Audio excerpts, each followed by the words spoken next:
বর্তমানে সোশ্যাল মিডিয়ায় ভাইরাল হওয়া কিছু ছবি ও ভিডিও নিয়ে তুমুল আলোচনা চলছে।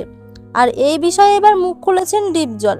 ভাইরাল হওয়া এই ঘটনাকে ঘিরে তিনি বলেন, এখনকার সময়ে সোশ্যাল মিডিয়ায় খুব দ্রুত যে কোনো কিছু ছড়িয়ে পড়ে, আর অনেক সময় মানুষ পুরো সত্যটা না জেনেই প্রতিক্রিয়া দিয়ে বসে।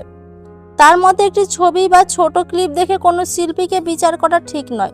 ডিপজল আরও বলেন, একজন অভিনেতা বা অভিনেত্রীর কাজ হলো চরিত্র অনুযায়ী অভিনয় করা, আর সেই জায়গা থেকে দেখলে অনেক বিষয় ভিন্নভাবে বোঝা যায়। তিনি ইঙ্গিত দেন, অনেক সময় নাটকের দৃশ্যকে আলাদা করে ভাইরাল করা হয় যাতে সেটি নিয়ে বিতর্ক তৈরি হয়। তিনি সবাইকে অনুরোধ করেন, কোনো কিছু নিয়ে মন্তব্য করার আগে সেটির পেছনে আসল বিষয়টি বোঝার চেষ্টা করতে, কারণ এতে যেমন একজন শিল্পীর সম্মান জড়িত, তেমনি দর্শকদের মধ্যে বিভ্রান্তি তৈরি হতে পারে। সবশেষে তিনি বলেন, অপ্রয়োজনীয় বিতর্কে না জড়িয়ে ভালো কাজকে সমর্থন করাই সবচেয়ে গুরুত্বপূর্ণ। আপনার কি মনে হয়, এই ধরনের ভাইরাল বিষয়গুলো কি সত্যি বাস্তব, নাকি শুধু আলোচনা তৈরি করার জন্য ছড়ানো হয়? আপনার মতামত অবশ্যই কমেন্টে জানাবেন। ধন্যবাদ।